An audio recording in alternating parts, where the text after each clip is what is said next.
ఓం శాంతి. శివపరమాత్మ మహావాక్యాలు. బాబా అంటున్నారు, అన్ని సమస్యలకి మూల కారణం బాబాతో సంబంధం లూజ్ కావటమే అంటున్నారు. కాబట్టి ధైర్యాన్ని వహించండి, బలహీనం అవ్వద్దు అంటున్నారు. నాకు స్థానం లేదు, నాకు సహయోగం లేరు, నాకు తోడు లేరు, ఇలాంటి బలహీన సంకల్పాలు చేయొద్దు. కేవలం బాబాతో మంచిగా సంబంధం జోడించుకోండి. సర్వశక్తులు మీ ముందే ఉంటాయి అంటున్నారు బాబా. మరి వాక్యాల గురించి బాబా ఏం చెప్తారు? మహావాక్యాలు ఇంకా మనం తెలుసుకుందామా? మాయ బాబా సంబంధాన్నే బలహీనంగా చేసిస్తుంది. దానిని సంభాళించుకోండి. ఎక్కడో ఒక చోట కనెక్షన్ లూజ్ అయ్యింది అంటే నిర్బలత వచ్చిందని అర్థం చేసుకోండి.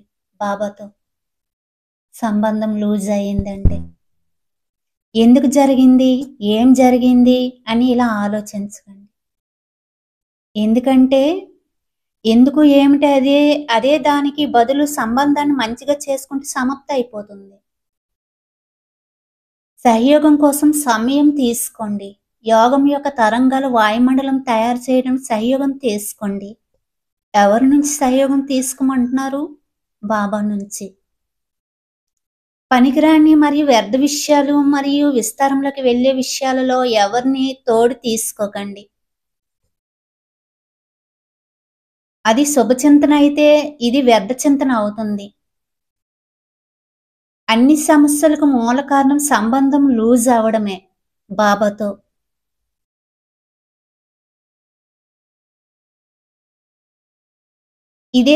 ఇదే ఒక విషయము. డ్రామాలో నాకు పాత్ర లేదు, నాకు సహయోగం లభించడం లేదు, నాకు స్నానం లేదు, ఇవన్నీ వ్యర్థ విషయాలు. కేవలం సంబంధాన్ని మంచిగా చేసుకోండి బాబాతో. సర్వశక్తులు మీ ముందు తిరుగుతూ ఉంటాయి.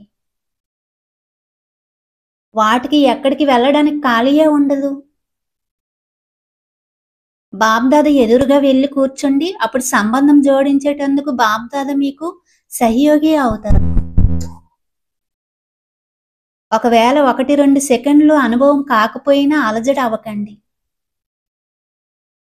తెగిపోయిన సంబంధాన్ని జోడించడానికి 1 లేక 2 సెకండ్లు పట్టైనా ధైర్యాన్ని వదలకండి. పెట్టినా సరే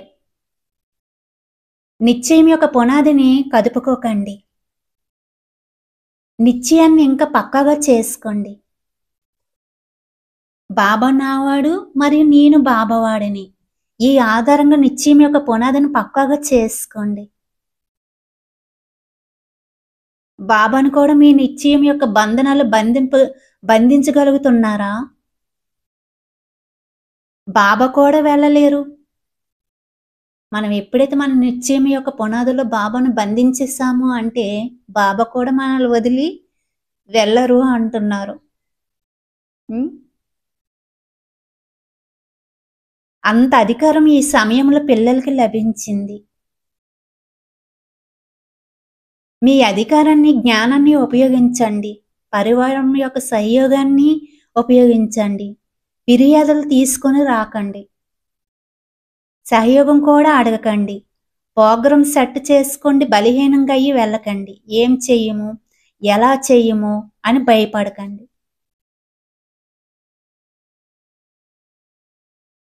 కానీ సంబంధం ఆధారంగా, సహయోగం ఆధారంగా వెళ్ళిపోండి. బాబాతో ఒక్క సంబంధాన్ని పెట్టుకొని బాబాను తోడుని తీసుకెళ్తున్నాను. చేసి చేయించేవారు బాబా అంతే. ఈ సంబంధం ద్వారా బాబా యొక్క సహయోగం ఆధారంగా సేవా కార్యక్రమాలకి వెళ్ళిపోయి చెయ్యండి అంటున్నారు బాబా. భయపడకండి, తోడిని కోరకండి, స్థానాన్ని కోరకండి. నేను చెయ్యలేను అని ఇలా అనకండి. కేవలం ఒక్క బాబాతో సంబంధం పెట్టుకోండి, నిశ్చయం పెట్టుకోండి. సర్వశక్తులు మీతోనే తిరుగుతాయి అంటున్నారు బాబా. అదే బాబా అంటున్నారు, ఎలా చేయము, ఏం చేయము అని భయపడకండి. కానీ సంబంధం ఆధారంగా, సంయోగం ఆధారంగా వెళ్ళిపోండి. సెకండ్‌లో మెట్లు ఎక్కడం, సెకండ్‌లో మెట్లు దిగటం ఈ సంస్కారం పరివర్తన చేసుకోండి అని బాబా అంటున్నారు. అచ్చం. ఓం శాంతి.